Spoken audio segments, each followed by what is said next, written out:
Now we come in chapters 9 and 10 of the book of Job. We have the answer of Job to Bildad. Bildad, as we saw, had not met the problem of Job at all. Job makes it very clear that they hadn't met his need. In fact, they were not even talking to his problem at all. And Job, at this point, he makes it clear he makes no claim to perfection, and he knows that he cannot defend himself before God. But he needs now someone on his side to present his case. And we'll note here that this man has a real heart cry for somebody to be his mediator and his intercessor. In other words, we're going to hear Job's heart cry for Christ in this particular section here.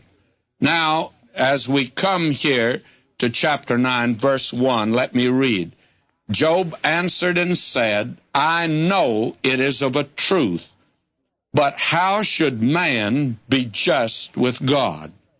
In other words, what he's saying to this man is that a lot of the things that you are saying, they're true, but actually you haven't spoken into my problem here. You haven't met my need at all. In a general way, you've spoken true things, but in other words, I know it's of a truth, but you're not talking to my problem. How am I to be just with God?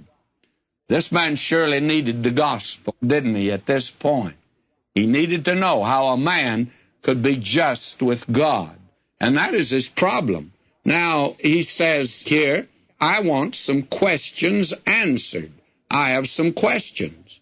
And the very thing is that this man Bildad certainly didn't answer any questions for him at all. So now let's listen to Job. He's speaking now of God, and he says if he will contend with me, he cannot answer him one of 1,000.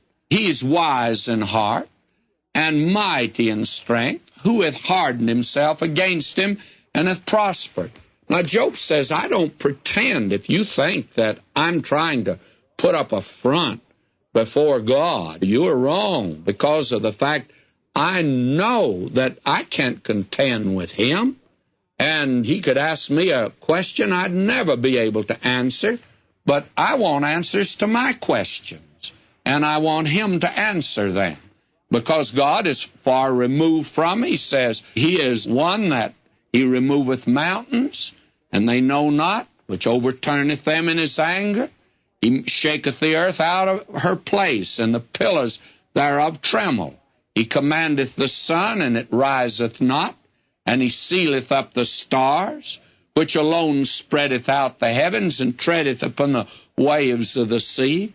This is, may I say, a tremendous picture of God here as a creator. Now, Job knew him as a creator, but Job knows nothing about his tender mercy at this time at all. And he gives this picture here, which maketh Arcturus, Orion, and Pleiades, and the chambers of the south, which doeth great things past finding out, yea, and wonders without number. Apparently, Job did know something about the stars, but you can see that this man, though he knew something about the stars, he's not attempting to say that he's in the situation he's in because he was born under a certain star. That's without doubt one of the most foolish things, and even Shakespeare could answer that. You remember that Brutus was talking it over with Mark Antony, and he said to him, it's not in our stars, but it's in ourselves that we are underlings.